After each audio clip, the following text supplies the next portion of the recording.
오늘은 확실한 신앙에 대해서 말씀을 같이 나누기를 원합니다. 잘 계셨죠? 예.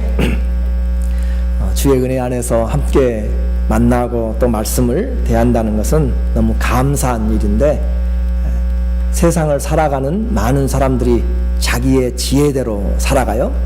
자기의 경험대로 살아갑니다. 그러나 그 경험과 지혜는 항상 한계가 있음을 우리에게 말해주고 있어요. 우리는 하루 동안에 무슨 일이 일어날지 알지를 못합니다. 내일 일을 예측을 못해요. 불확실한 세상에 살고 있다. 그래서 가장 분명한 것은, 모든 사람들로 하여금 말하는 것은 불확실하다라고 하는 그것만큼은 사실이다라고 생각을 하는 거죠. 그래서 불확실한 시대에 살고 있는데, 세상은 이처럼 확실하지 않지만, 변하지만, 그러나 우리에게 하나님이 주신 지혜를 쫓아서 변하는 이 불확실한 세상에서 확실한 것을 우리는 이제 알고 있습니다. 무엇이 확실할까요? 돈 버는 것이 확실할까요? 주가가 올라가는 것이 확실할까요? 어떤 내가 좋아하는 팀이 이기는 것이 확실할까요? 그렇지 않죠. 가장 확실한 것은, 바로 우리에게 나오는 가장 확실한 것은 부활이 확실하다라고 하는 것이에요. 죽는 것도 확실하죠. 그런데 예수님이 오실 때는 죽지 않고 살아서 주를 보게 될 것이에요.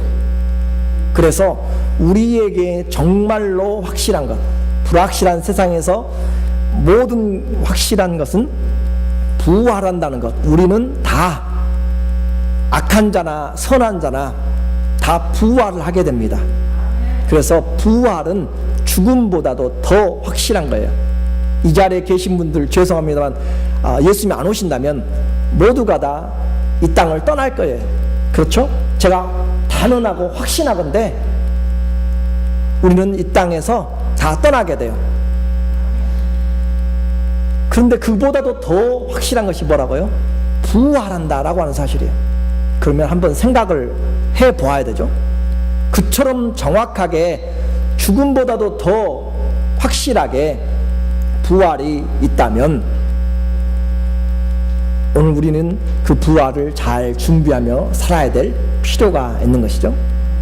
그리고 부활과 함께 또 하나의 확실한 것은 심판이 있다라고 하는 사실입니다. 부활만 있는 것이 아니라 우리의 삶에 대해서 하나씩 하나씩 확인하게 되는 하나님 앞에서 심판이 있다라고 하는 것이죠. 그래서 우리는 이 세상이 불확실하고 변하고 그러지만, 창조주 하나님이 계신 것과, 그리고 그 하나님이 우리의 삶을 마지막 때 부활시키시고 그것에 대해서 심판한다라고 하는 가장 확실한 진리를 가지고 믿는 사람들입니다. 이 믿음을 가지고 사는 사람들은 세상이 불안하기도 하고, 또 세상이 여러 가지 얽매이는 일들이 있고, 세상에서 고난을 당하는 일도 있고, 억울한 일을 당하는 것들도 있고, 마음대로 안 풀리는 일들이 있어도 그것들 때문에 우리의 믿음이 흔들리지를 않습니다. 왜냐하면 예수 그리스도는 어제나 오늘이나 영원토록 동일하시기 때문에 그렇습니다. 그 주님이 동일하시기 때문에 우리는 오늘도 기도할 수 있고요, 오늘도 내 마음에 힘들고 부담스러운 거 있어서 감사할 수 있고, 왜냐하면 하나님이 선하신 분이고 그분이 영원히 우리를 사랑하시기 때문에, 그리고 찬양할 수가 있습니다. 고난 중에도 감사가 있고 고난 중에도 찬양할 수가 있고, 그것이 우리에게 주신 믿음이란 거죠. 이제 여러분은, 또 우리는 무슨 확신을 가지고 살아가죠? 어떤 확신이 내게 있으세요? 이제까지 인생을 살아보셨으면 확실한 것은 어느 정도 있을 거잖아요. 한 가지는 내 마음대로 안 된다는 것이겠죠. 그건 어떤 확신이 있는가? 죽음도 불사하며 붙잡을 진리가 있는가? 우리는 다 죽는 것을 알아도 나는 안 죽을 것처럼 생각해요. 저도 그렇게 들어요. 저도 그런 생각이 들어요. 옆에 분들이 돌아가시고 친구도 이렇게 이 땅을 떠나는 사람도 있고 우리 중에 아파서 나오지 못하는 분들도 있고 그렇게 할지라도 내게는 죽음이 당장 항상 손님처럼 여겨진다니까요. 그렇게 그 죽음도 불사하면서 붙잡을 그런 진리가 있는가라고 하는 것이죠. 세상이 요동쳐도 내가 붙잡을 수 있는 것이 있는가? 이 말씀은 바로 하나님이 우리에게 준비하신 말씀이죠. 그래서 세상이 요동치고 변동하여도 진동하지 않는 나라, 그 나라를 우리는 바라보고 소망하는 사람들이기 때문에 오늘 이 시간에 나와 있고 어떻게 이 세상에서 승리하고 살아갈지를 오늘 같이 본문을 통해서 보려고 합니다. 세상에 흔적을 남기고 세상에 흔들리지 않는 믿음을 가지고 살아가는 것, 다른 것이 아니라 세상을 이기는 것은 오늘 믿음이다 라고 하는 거죠. 그 믿음을 한번 확인을 해볼게요. 여러분이 가지고 있는 믿음, 이제까지 들어왔던 믿음, 또 제가 있는 믿음 얼마나 확실하며 흔들리지 않는지 확인이 되어야 믿을 수가 있는 거죠. 우리에게는 위기들이 있습니다. 성도들에게는 개인적으로 찾아올 때는 경제적인 것이 가장 크겠고, 또 그보다 더 큰 것은 건강에 진단을 받게 되면, 안 좋은 진단을 선고하게 되면 그것은 큰 두려움이 되는 것이죠. 그런데 성도들에게 그런 경제적인 것도 힘들고요, 육체적으로 어떤 캔서나 그런 불치병에 감당하기 힘든 것들이 일어나면 힘든데, 그보다 더 큰 위기가 있습니다. 그보다 더 큰 위기가 뭔가? 신앙의 위기입니다. 안 믿는 사람들은 돈의 문제요, 건강의 문제지만 믿는 사람들에게는 그것보다 더 중요한 위기가 무슨 문제라고요? 신앙의 위기다라고 하는 것이에요. 왜 그래요? 하나님에 대한 신앙이 흔들려 버리면 부활도 믿을 수가 없고요, 심판도 믿을 수가 없고요, 그의 나라도 믿을 수가 없습니다. 지금부터 영원까지 모든 것이 흔들려 버립니다. 그것보다 더 큰 위기가 어디가 있어요? 내가 하나님에 대한 신앙이 흔들려 버리면 지금 발을 딛고 살아가는 그 자체가 흔들린다니까요. 그것이 신앙인들의 삶의 모습입니다. 예수님을 모르는 사람들이야 경제적이고 가정의 어려움, 육체의 어려움이 가장 큰 거지만, 하나님 믿는 사람들에게는 이 신앙이 흔들려 버리면 모든 인생이 흔들려 버리는 것이기 때문에 중요한 것이죠. 오늘 창조주 하나님의 말씀을 순종하느냐, 아니면 세상의 그 우상에게 경배하느냐 라고 하는 본문의 내용이 바로 그것이죠. 다니엘과 이 세 친구들은 중동의 이스라엘의 그 나라에서 BC 586년에 바벨로니아에게 나라가, 유다가 멸망하면서 이미 포로로 끌려가 있는 사람들이죠. 그런데 그곳에서 특별한 은혜로 왕의 고위 관직에 오르게 되는, 국가의 아주 높은 자리까지 올라가게 되었습니다. 하나님 앞에 뜻을 정하고 하나님 앞에 말씀을 가지고 그렇게 기도하고 함으로 지혜를 주신 거죠. 이제 바벨론 왕 느부갓네살이 제국을 통일하고 아시리아의 제국을 그들이 테이크오버 했잖아요. 그 나라를 정복하고 그렇게 바벨론이라는 그런 큰 나라를 세우고 그 자기의 혁혁한 공과를 드러내고 모든 제국의 관리로부터 충성을 받아내기 위해서 자기의 모습을 딴 금 신상, 금으로 만든 신상을 30m의 큰 높은 신상을 만들어서 낙성식을 거행합니다. 그래서 모든 관리, 높은 관리들, 제국의 높은 관리들을 전부 다 불러 모아서 자신이 만들어 놓은 그런 거대한 금 신상 앞에서 절하도록, 그래서 모든 악기들을 총동원하고 그 악기가 연주가 될 때 거기에 경배하라, 신이라 이 말이죠. 만약에 하지 아니하면 풀무불, 용광로가 타는 용광로 같은 그 불 속에 던져 넣는 즉석 화형을 시킨다라고 하는 것이죠. 그곳에 이 다니엘의 세 친구들도 높은 도에 높은 관리에 있었기 때문에, 스테이트에 높은 그 관리에 있었기 때문에 그 사람들도 다 그곳에 가게 되었어요. 그런데 이들은 이 금신상 앞에서 절을 할 수가 없었습니다.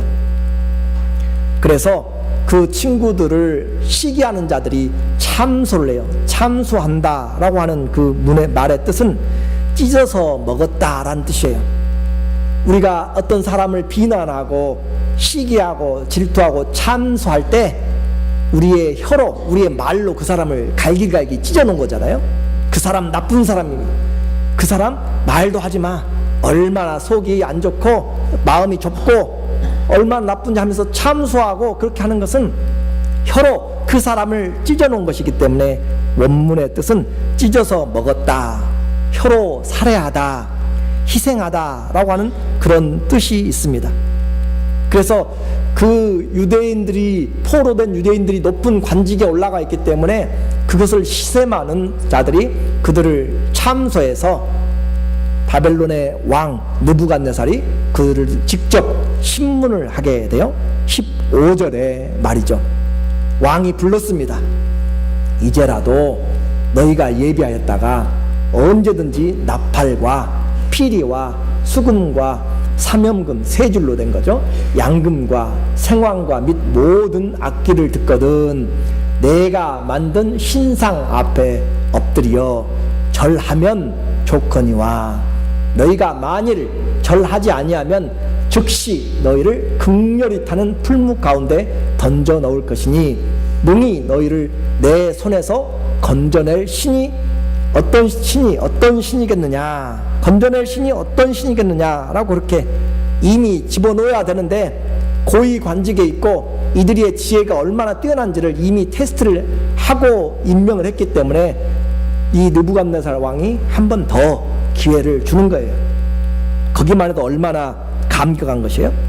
그런데 경배할 것이냐 죽을 것이냐, 남의 일이라고 그렇게 생각하지 마세요. 신앙의 문제가 바로 오늘 우리에게도 와 있다라고 했습니다. 인생에 크고 작은 여러 문제가 있는데 때로는 피할 수 없는, 부딪혀야만 되는 절체절명의 위기가 내 인생에 다가올 수 있어요. 그 문제를 어떻게 나는 이겨나갈 것인가 라고 하는 것이에요. 그래서 대제국의 왕 앞에서 유다 포로인 신하들이 어떻게 할 것인가, 그들의 믿음대로 오직 하나님은 유일하신 한 분 하나님 여호와시니 나는 그분에게만 경배할 것인가, 그렇지 않고 법으로 지금 이 신상에게 경배하도록 왕의 명령이 떨어졌기 때문에 거기에 경배할 것인가 하는 것이죠. 그러나 그 결과는 너무 판이합니다. 하나님을 경배하는 것과 이 신상에게 절하는 것은 너무 다르죠. 하나님 앞에 경배한다고 했을 때는 이미 죽은 목숨이죠. 한순간 경배하면 높은 지위에서 안전하고요, 지속적으로 성공된 삶을 살 수 있습니다. 그러나 경배하지 않으면 그들의 인생은 바로 끝장이 나고 그들의 몸은, 생명은 몇 분 안에 불에 타 죽고 그들의 가족들은 어떻게 될지 아무도 장담을 하지 못합니다. 그리고 시간이 많이 주어진 것도 아니에요. 오랜 고민의 시간이 주어진 것도 아니고 지금 right now 당장 선택을 해야만 되는 시간입니다. 느부갓네살 왕의 명령에 신하로서 충성할 것인가, 아니면 만왕의 왕이신 하늘의 왕에게 충성할 것인가, 세계를 다스리고는 땅의 왕 그에게 충성할 것인가, 온 우주의 왕이신 그 하나님 창조주에게 순종할 것인가. 문제는 이 땅의 왕은 눈에 보이고요, 그의 목소리는 귀에 들리지만 하늘의 왕이신 하나님은 눈에 보이지 않고요, 그분의 말씀 귀에 들리지 않습니다. 경배는 해야 돼요. 그렇죠? 경배는 해야 돼요. 누구에게 할 것인가? 우리 인생에서 중요한 문제입니다. 경배는 분명히 하게 돼요. 누구에게 할 것인가 라고 하는 거죠. 위기가 다가왔습니다. 그런데 그 위기에서 이들은 확고한 믿음을 오늘 우리에게 보여주고 있습니다. 왕의 명령이 추상 같습니다. 죽음의 명령이 내려졌어요. 선택을 하라라고 하는 거죠. 그런데 그들은 전혀 망설임이 없어요. 주저함도 없습니다. 잠시 왕이여 잠깐만 좀 생각 좀 해보고요. 왕이여 잠깐 우리가 회의 좀 해보고요. 아니요 가족들에게 물어보고요. 아무런 이야기도 없어요. 망설이지도 않고 바로 대답합니다. 16절에서 그들이 말하고 있어요. 사드락과 메삭과 아벳느고가 왕에게 대답하여 가로되 느부갓네살이여 우리가 이 일에 대하여 왕에게 대답할 필요가 없나이다. 이 일에 대해서는 왕에게 대답할 가치조차 없습니다. 그 말이에요. 이것은 우리에게 물을 필요가 없어요. 시험할 것을 가지고 시험을 하십시오. 그 말입니다. 말도 안 되는 시험을 시험이라고 지금 하고 계십니다. 우리에게 하나님을 섬기는 것은 그 어떤 국가도 바꿀 수가 없는 것이기 때문에 이런 것은 시험할 필요도 없습니다 라고 하는 거죠. 우리는 분명히 믿습니다. 하나님이 계심을 우리는 믿습니다 라고 그들은 지금 고백하는 것이에요. 17절에 만일 그럴 것이면 왕이여 우리가 섬기는 우리 하나님이 우리를 극렬히 타는 풀무 가운데서 능히 건져내시겠고 왕의 손에서도 건져내시리다. 하나님 앞에 그들은 분명하게 살아계신 하나님의 고백을 합니다. 여러분도 질병에 들었을 때 하나님이 나를 치료해 주실 것이다. 어떤 문제가 닥쳤을 때 하나님이 우리를 이 문제를 해결해 주실 것이다. 분명히 그렇게 믿고 기도하고 또 하나님을 바라봅니다. 그래요. 이것이 우리의 믿음입니다.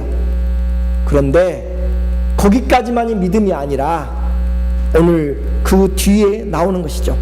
만에 하나 그리 아니하실지라도 우리는 왕의 명령을 받지 않겠다. 18절의 내용을 한번 읽어볼까요? 그리 아니하실지라도 왕이여 우리가 왕의 신들을 섬기지도 아니하고 왕의 세우신 금 신상에 절하지도 아니할 줄을 아옵소서. 그리 아니하실지라도 그렇게 하나님이 구원해 주지 않더라도 그 말은 무슨 말이에요? 죽을지라도 그 말이죠. 죽을지라도 우리가 왕의 신들 왕이 만들어 놓은 신상에 절하지 않겠다. 또 왕이 우리 바벨론의 신은 이것이다 라고 그렇게 해놓은 마르둑 신에게 절하지 않겠다 라고 하는 것이죠. 그렇게 절하지 않을 것을 아옵소서 라고 그렇게 이야기합니다. 그리 아니하실지라도 이 한마디의 고백이 이 신앙의 고백이 어떤 기적이나 어떤 환경의 변화나 내 기도의 응답에 대하여서 기적의 바탕을 두고 있는 것이 아니다라고 하는 것이죠.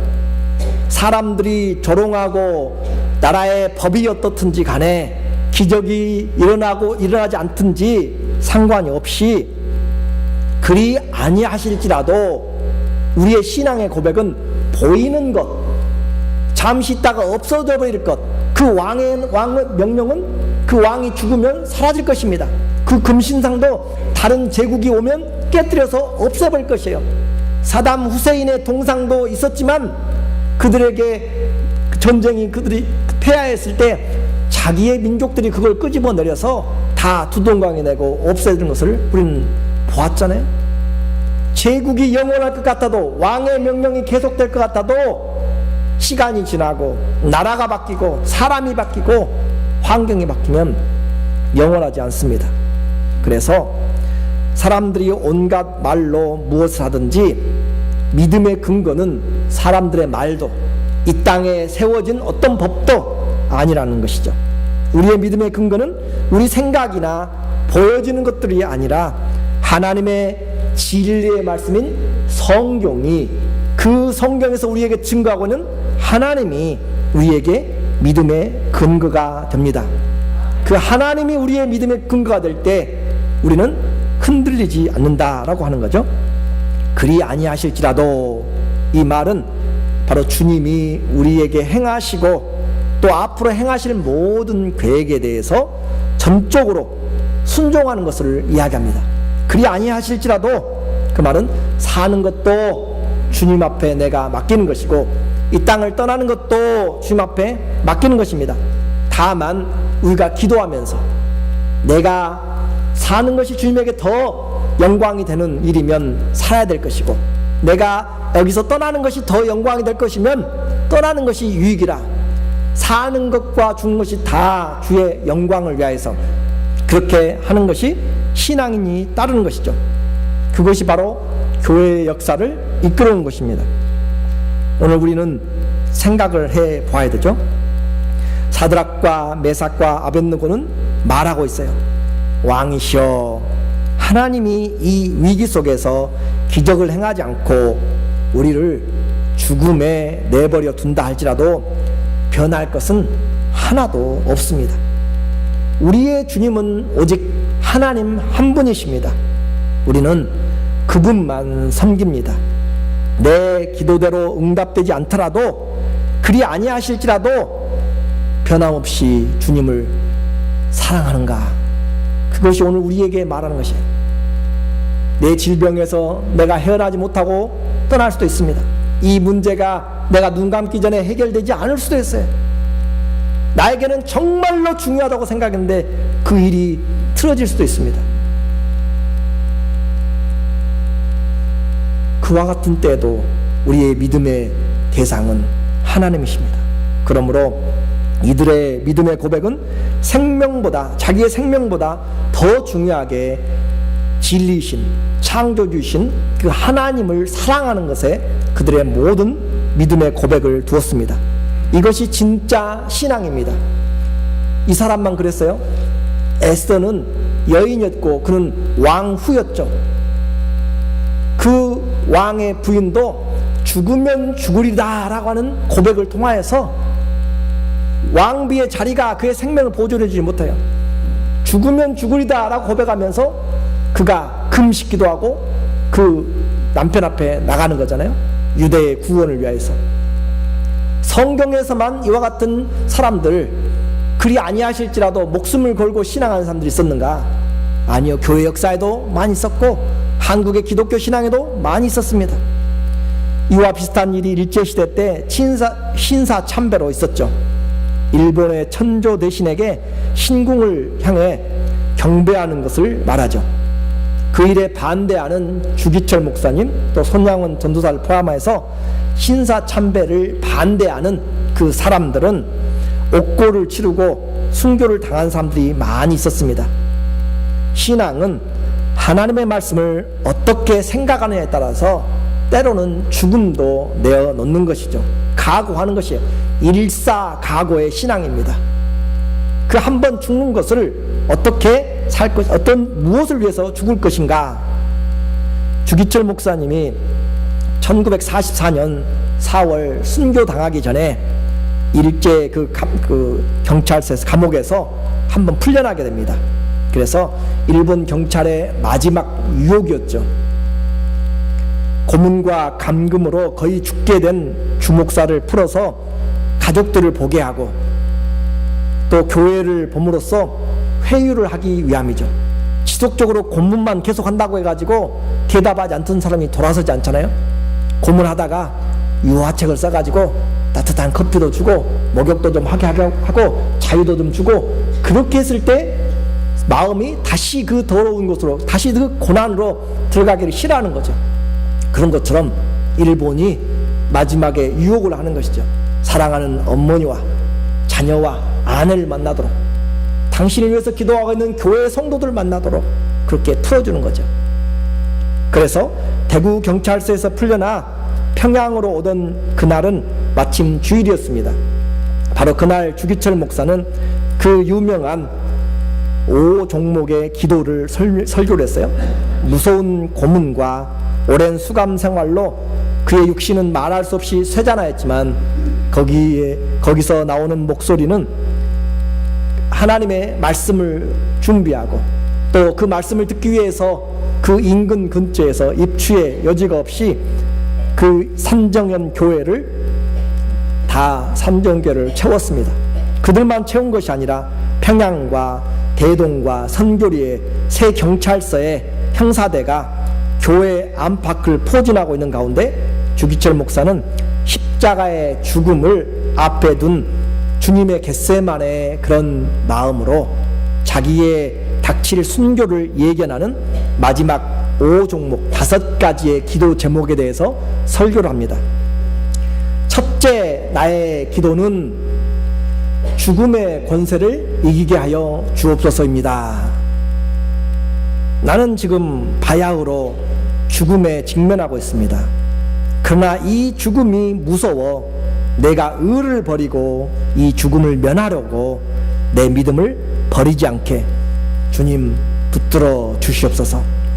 오직 일사각오가 있을 뿐이오니 이 목숨 아끼다가 우리 주님 욕되지 않게 죽음의 권세에서 나를 이기게 하여 주옵소서. 그것이 첫 번째 기도였습니다. 두 번째, 나의 기도는 장기간의 고난을 이기게 하옵소서. 이기게 하여 주옵소서. 물고문과 불로 지지는 수많은 고난, 그리고 천장에 몸을 묶어서 매달아 놓고 때리는 그런 고난을 며칠간, 몇 개월간 받는 것은 혹 이길 수 있지만 오래 끄는 장기간의 고난은 견디기가 참 어렵습니다. 하물며 나 같은 약졸이야 이루 말해 무엇하리요. 다만 내 주님께 의지하오니 나를 붙들어 주시옵소서. 세 번째, 나의 기도는 내 어머니와 내 처자를 주님께 부탁합니다 입니다. 나에게는 70이 넘은 어머니와 병든 아내와 아들 넷이 있습니다.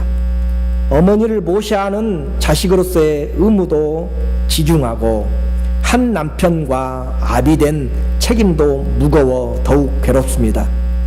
자비하신 내 주님께 부탁하오니 인정의 젖줄이 나를 얽어매지 않게 기도합니다. 나의 이 믿음의 일을 지키는데 이 육신의 정이 나를 얽어매지 않게 도와주십시오. 네 번째, 나의 기도는 의에 살고 의에 죽게 하옵소서입니다. 사람이 이 땅에 태어나면 사람으로 마땅히 해야 될 의무가 있습니다. 백성은 나라에 대한 충절의 의의가 있고, 여인이라면 남편에 대한 정절의 의의가 있고, 그리스도인이라면 그리스도인으로 마땅히 지켜야 될 의의가 있습니다. 이 몸이 어려서부터 주 안에서 자랐고 주 앞에서 헌신하기로 약속하였습니다.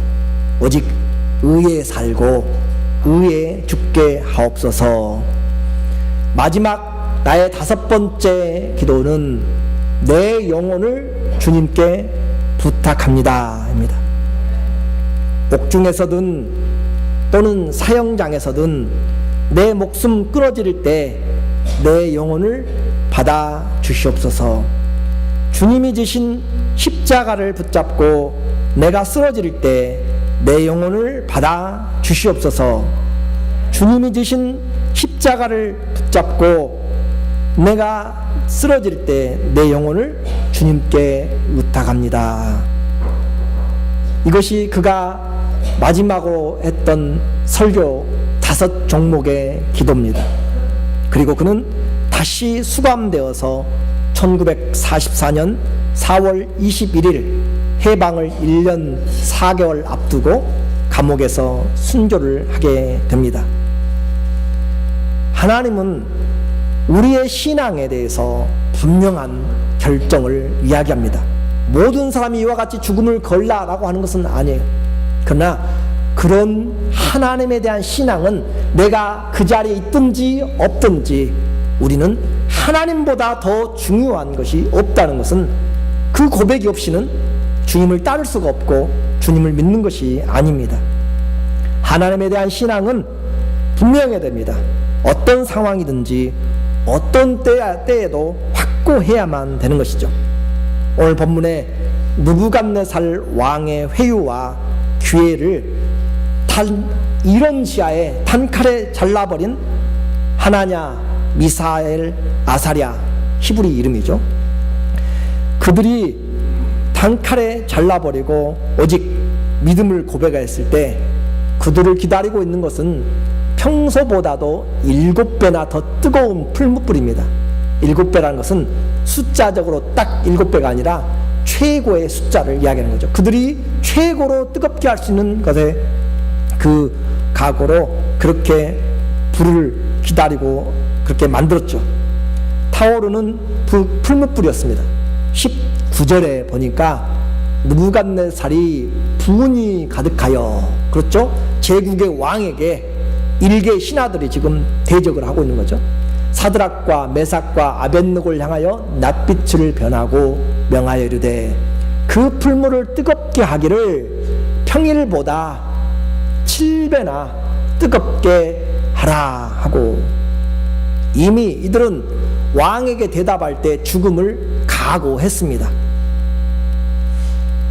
이들을 불 속에 던져 넣을 때 얼마나 불이 뜨거웠냐면 그 던져 넣을 때 그 옆에까지 갔던 붙잡고 있던 군사들이 타 죽을 정도로 불꽃에 살라질 정도로 뜨거운 불이었습니다.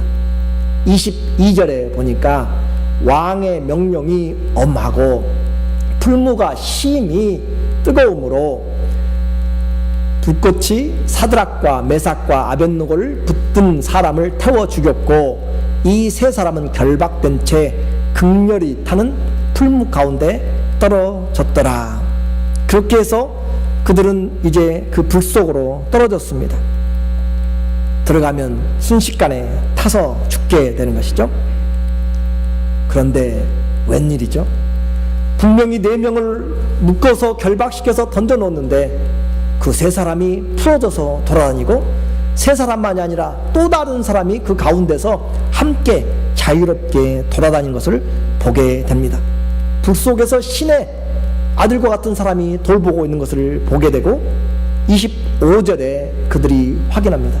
왕이 또 말하되 내가 보니 결박되지 아니한 4사람이 불 가운데로 다니는데 상하지도 아니하고였고 또 그 넷째의 모양은 신들의 아들과 같도다 하고, 왕이 깜짝 놀랐습니다. 있을 수가 없는, 상상할 수 없는 일이 벌어진 거죠.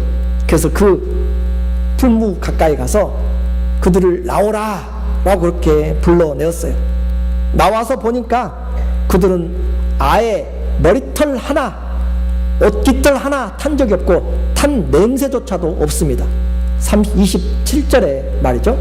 방백과 수령과 도백과 왕의 모사들이 모여 이 사람들을 본즉 불이 능히 그 몸을 해하지 못하였고 머리털도 그슬리지 아니하였고 고이 빛도 옷이죠. 입고 있는 옷도 변하지 아니하였고 불탄 냄새도 없었더라.